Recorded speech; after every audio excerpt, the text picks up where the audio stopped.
अरविंद केजरीवाल को गिरफ्तार किया, 17 महीने मनीष सिसोदिया को गिरफ्तार किया, मुझे 6 महीने जेल में रखा, सत्येंद्र जैन को जेल में रखा है। और जब ठीक चुनाव करीब आ गया तो अमानतुल्लाह को आज पकड़ के जेल में डाल दिया, क्योंकि अब जमानत हो रही है एक के बाद एक। और अब अरविंद केजरीवाल जी को भी जमानत मिलने वाली है, वो भी बाहर आने वाले हैं, तो कोई ना कोई खबर चाहिए, तो अमानतुल्लाह को गिरफ्तार कर दिया। निराधार बेबुनियाद कोई मामला नहीं अमानतुल्लाह के खिलाफ। कैसे गिरफ्तार किया गया? एक इंसानियत होती है, इंसानियत को कुचल कर गिरफ्तार किया गया। अमानतुल्लाह की सासू माँ का कैंसर का ऑपरेशन हुआ है 3-4 दिन पहले, वो गंभीर हालत में अस्पताल से यहाँ लाई गई और घर पे एक वृद्ध महिला जो जिंदगी और मौत से जूझ रही है, घर वाले बता रहे हैं कि भाई उनकी हालत ठीक नहीं है, हमने आपसे लिख के समय मांगा है। ऐसा भी नहीं कि ईडी को नहीं पता था। अमानतुल्लाह की मदर इन लॉ के बारे में ईडी को नहीं पता था, ये भी नहीं है। लिख के सूचना दी गई कि हमें कुछ समय दे दीजिए, हमारी मदर इन लॉ की तबीयत खराब है, उनको कैंसर हुआ है, कुछ वक्त दे दीजिए, हम इन्वेस्टिगेशन जांच करेंगे। और आपको अब मैं जो बताने जा रहा हूं वो कानून के किस दायरे में जांच है या कॉमेडी है, ये मीडिया के लोग और इस देश के लोग खुद तय करें।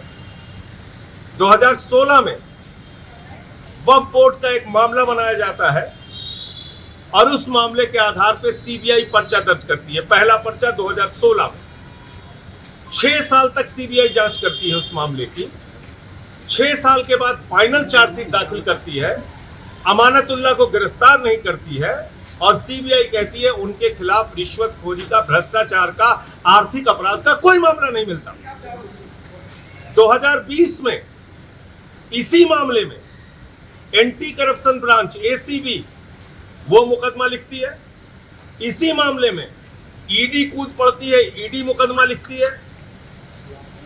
2022 में एसीबी अमानतुल्लाह खान को गिरफ्तार करती है।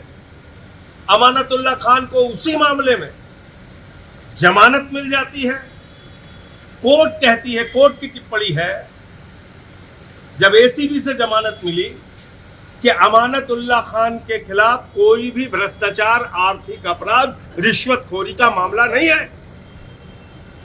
उसके बावजूद 2023 में अमानतुल्लाह खान के घर पे ईडी का छापा होता है, ईडी की छापेमारी चलती है। फिर 2024 में ईडी बुलाती है, 13 घंटे तक पूछताछ करती है। किस मामले में पूछताछ कर रहे हो?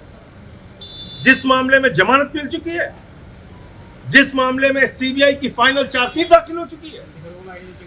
ये ड्रामा नहीं है, कॉमेडी नहीं है, तो क्या है? और आज सुबह सिर्फ गिरफ्तार करने के उद्देश्य से, जेल में ठूसने के उद्देश्य से, जेल में डालने के उद्देश्य से अमानतुल्लाह खान को गिरफ्तार कर लिया गया। मैं भाजपाइयों को कहना चाहता हूं, तुम पूरे देश के सामने एक्सपोज हो चुके हो और तुम्हारे नेता, देश के प्रधानमंत्री नरेंद्र मोदी एक तानाशाह के रूप में स्थापित हो चुके हैं। बड़े बड़ों की तानाशाही नहीं चली, तुम्हारी भी नहीं चलेगी। तुम भी एक दिन सत्ता से हटोगे, जाओगे और इन बातों का जवाब देना पड़ेगा तुमको। आप सिर्फ गिरफ्तारी पे गिरफ्तारी किए जा रहे हैं। सुप्रीम कोर्ट से ईडी को लताड़ लग रही है, सीबीआई को लताड़ लग रही है, जांच एजेंसियों को लताड़ लग रही है। बावजूद इसके आप सुधरने का नाम नहीं ले रहे। आप आके अरेस्ट करके लेके चले जा रहे हैं, किसी को भी पकड़ो, कॉलर पकड़ के गिरफ्तार करो, जेल में डालो। ये कौन सा न्याय है? ये कौन सी कार्रवाई है? ये कौन सी व्यवस्था है? तो इसलिए पूरी की पूरी आम आदमी पार्टी अमानतुल्लाह खान के साथ खड़ी है, उनके परिवार के साथ खड़ी है। उनकी जो वृद्ध सासू माँ है, उनके साथ हम लोगों की सिंपैथी है, सहानुभूति है।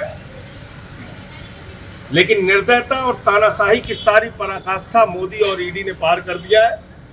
ये आज पूरे देश ने और दिल्ली ने देखा। और जिस चुनाव के नाते ये सब कर रहे हैं भाजपाई, उनको मैं बता देना चाहता हूँ, ये कार्रवाई तुमको बहुत महंगी पड़ेगी, बुरी तरीके से चुनाव में हारोगे। यही मैं कहना चाहता हूँ। न्याय मिलेगा अमानतुल्लाह को भी, उनके खिलाफ कोई सबूत नहीं है, कोई मामला नहीं।